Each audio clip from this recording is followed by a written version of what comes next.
Hey, welcome back to the Tales of TIC Podcast. Today, I'm very privileged to welcome Cherie Gudz to the podcast. Cherie, welcome. Thank you. Just as a quick introduction, Cherie has had a very successful career as a TIC executive within the life sciences and environmental sector. She has led business units and divisions at the likes of Microbac, SGS, Eurofins, and Element Materials Technology before venturing into private equity. So, Cherie, really great to have you today. I know your experience is almost invaluable in this space, and I'm really looking forward to listening to what you have to say and to share your experiences. So, I suppose to kick things off, can you provide an overview of your career journey and how you got started within your field? Well, sure, Anton, and thanks so much for having me. I came into this field, sort of by accident. I graduated from college with a degree in biology, and it was really difficult to get a job. Actually, I thought I'd just go to medical school and find something to do for a couple of years. But I ended up applying for this temp position in an environmental laboratory as a login person, and I ended up absolutely loving it. I mean, not only did I get exposure to the science, but also to the clients and pricing and the business, and had a great experience. And then, my temp job was over, and I ended up getting a job in an environmental lab working as a chemist and a microbiologist. And after that, I got hired back by that original company to be a program manager for a drinking water program. And, I did some client service, some business development. I got to go out in the field quite a bit. And the company that I worked for was acquired. And when that company was acquired, all of the senior staff left. And even though I was only 23 at the time, I was actually the only one left with the qualifications to be the laboratory manager. So at 23, I started running my first lab. It was really small, and admittedly, it was very difficult, but I was fortunate. I mean, the leadership of the acquiring company and colleagues of mine were extremely helpful. And I really enjoyed running a lab. I took on more responsibility in that organization. We did a number of acquisitions, and, I ended up staying there for 18 years. I became a senior level executive and had multi-regional responsibility. And then, I was probably in my early 40s. And what I realized is like in working for a private company, you had limitations. We were only based in the US, and I wanted to branch out. I wanted to work for a public company. So, I joined one. And it was a great experience. I mean, it was completely different. I got to travel internationally and work internationally, had experience in Europe and then in South America, and got to see a lot more automation, a lot more metrics and best practices. And so I spent about 5 years in public companies. And that exposed me to a lot too. I mean, not just was that environmental, but it was also agroscience, pharmaceutical, food testing. And then really that's where I got most of my experience in inspection and certification. Then I had a sort of a family issue, and I had to take some time off, and I took off about 6 months, and I did a bit of a reset. I actually climbed a couple mountains and didn't work. And, it was great to be able to sit down and think about what you wanted to do. And then I actually got approached by a company that was PE backed for a much smaller role than what I had been in. I sounded really interesting though, and I took it. And what an experience. I mean, it was really fast growth. We did about 12 acquisitions in a period of 3 years. This was during COVID. So this is when everybody was home, and, I was the only one on an airplane traveling to these sites. And, the business grew by 20-fold in a period of 3 years. So I really love that experience. And it's actually what led me into private equity, which is where I am today. And, by doing these acquisitions and actually getting to have your hand in the science and also your hand in the business, it's been a great experience. I think that's one great thing about TIC that you've touched on is, previous industries that I've been in, I've not seen an industry where acquisitions are so prominent. There's, the engulfing of other companies, merging, different cultures coming together. So it's quite nice. And I think 12 acquisitions in 3 years is it's quite substantial. I'll say that for sure. I imagine that's fun. Especially getting to travel during COVID. You were quite. Yeah, it was the only time there was an empty plane. Yeah, I bet, which is nice. I mean, just to maybe take it back a little bit. So, I mean, 23 as a lab manager, obviously very young. I imagine, you were probably one of the first, real, I'd say, female leaders in TIC. Correct me if I'm wrong, at that stage. And I mean, it kind of goes on to maybe one of the second questions I wanted to ask, which is, maybe being one of the first women in TIC. I mean, imagine a lot of adversity. How has that adversity maybe helped form your management style and outlook, both in PE or maybe, working for these TIC companies directly? Oh, sure. Now that's a great question. And I have to say I was really fortunate. So in my first job, my boss was actually a female. So she was one of the first women in TIC. And I wanted to do everything that I could to emulate her. I mean, she was so intelligent and she was really well respected by most people that she worked with, but it was primarily male dominated in the industry at that time. And although there were a lot of women, there were not many in leadership positions. Hmm. So, I remember I asked her after I became the manager of this small laboratory, I asked her for advice. And she said, you're going to have to work twice as hard. She said, always show up over prepared and better prepared than everyone else because, if you slip up, it's going to be remembered and you won't be forgiven for it. Sure. But if you're successful, she said, you'll gain and you'll earn the respect of your colleagues that you need. And that was great advice, not just because you're female, but honestly for anyone, it's advice that was very well given. And so, I've always lived by that mantra. And as my career went on, I mean, there were always, dumb things that happened. Like I Sure. remember being, in rooms with men where they would only sit with me in a glass room because they didn't want it to be perceived that we would sit alone together because I was a female. But I understood. And, I've also been negotiating an acquisition and I've been the one that's been asked to get coffee for everyone. And that's okay. I used that to my advantage later when we were doing the negotiations. I bet. Um, but I think, today what like women leaders and even, minorities face is this cultural bias that exists unconsciously. And, unfortunately, that's going to be something that's really hard to overcome for everyone, including myself. And, I'll give you a story, and this happened to me recently. I actually worked with another female colleague, and I had tons of respect for her. She was really, I liked her personally and everything, but we had a very different opinion philosophically about the strategic direction of the company we work for. Mhm. But our colleagues, instead of looking at us as having a professional difference of opinion, they actually perceived us as not getting along and not liking each other and said, you two ladies need to hug and make up. Mhm. And, I still wonder if we were two men in the same situation, if that would be the treatment. So, there's still something to overcome. But in the end of the day, hard work, great preparation, and keeping an open mind is the best thing you can do. No, exactly. I mean, it's a shame that those sort of prejudices do exist, and I think you're right. If it was two men, they'd probably be perceived to be, very strong businessmen, very, macho, very powerful, both going at each other, but in a productive manner, whereas yourself seem detrimental. So it's a shame. Hopefully, the industry and I think just globally in general society sort of transforms from that sort of that mindset. But I mean, clearly, you've gotten to where you are. You've still managed to get, very, very close to the top or very high up within the industry. So, kudos to yourself on that one for sure.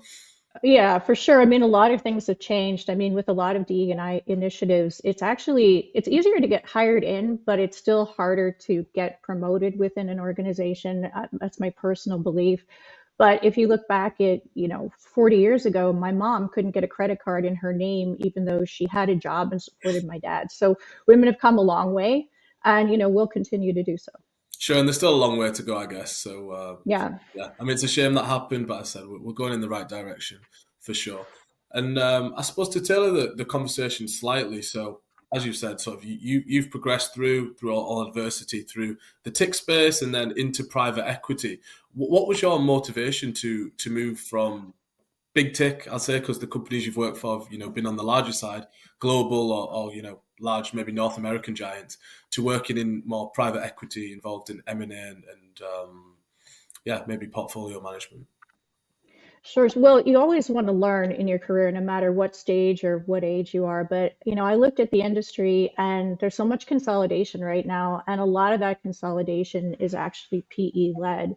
Hmm. But what I found in working for both private and public companies is that PE ownership is really kind of the best of both worlds. So you have some funding, you have money to stimulate growth, and you can also move a bit faster than you could in public companies. Hmm. I love when things move quickly because I think that our industry can change on a dime. I mean, a new regulation, you have to be quick to react. That's how you're successful. And one of the things I found in just working in TIC itself is people in that industry knew the industry they were in really well. But in the PE world, these people know business really well, all businesses. And they look at not only, microeconomic, but macroeconomic factors that are going to, impede or grow the business that you're in. So, I mean, I love working for PE, and of course, not all firms are the same, but Hmm. the successful ones really seek out people that come from the industry. They seek out top scientists to fill roles in their portfolio companies. They have incredible boards of people with a lot of business experience that a lot of smaller private companies don't have. And then, a lot of these larger PE firms are offering employee ownership, which I think is incredible. Starting working in a lab on my way up, to you to be an employee and have some skin in the game and some huge financial benefits, maybe 3, 5, 10 years in your career, it's a huge an advantage. And I think that PE ownership is really, really a good thing, especially if you're wanting to grow your business and expand. Of course. Well, I think you've mentioned it there. So ownership, something that a lot of people seek, not only in private equity, but I think any business, people especially working their way to the top. I've seen salespeople. ESOP's very, it's very desired and very sought after. But also, as you said, private equity, a lot of people may not know that about the sector. And I think one thing that I wanted to touch on private equity is it doesn't always actually have the best reputation for maybe one reason or another. And I think yourself working for TIC and working in PE probably have a great perspective that I'd love to touch on, which is, maybe if there's any major myths, that you can actually debunk, that you hear circulating that you think just aren't correct. Sure. I mean, not all PE firms are the same, and I understand why you hear a lot of horror stories and things. But, I think I mentioned in my first job that we got purchased by a larger company and all the senior people quit. Well, most people, when they get acquired by a PE firm, everyone thinks they're going to get fired. And, this is a huge myth because retention is actually one of the key metrics we look for when we're evaluating a company that we want to buy. And so if you see multiple leadership changes or high attrition rates, it's a red flag for PE.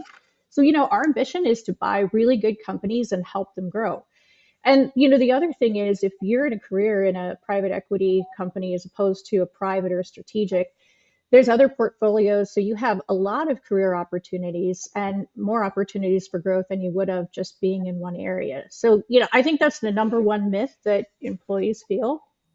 Um, I think, number two is probably, and this is from the ownership side. So, running a business is like raising your child, and selling it is like, marrying your child off or something. And always people fear that, it's a PE company, they won't treat our customers well. Well, actually, in the work that I've done is we research customer satisfaction as a key part of the due diligence. And we do a lot of customer interviews and listen to feedback. So, one of the things that we count on is not only customer retention, but what I call is same customer growth or that customer stickiness, because it's much easier to sell and grow with your existing business rather than adding on new. Mhm. So what we do is we listen very hard to what's missing. And when we formulate our strategy for investing in this company, we listen to what the customers say and we try to supplement that to make a better experience.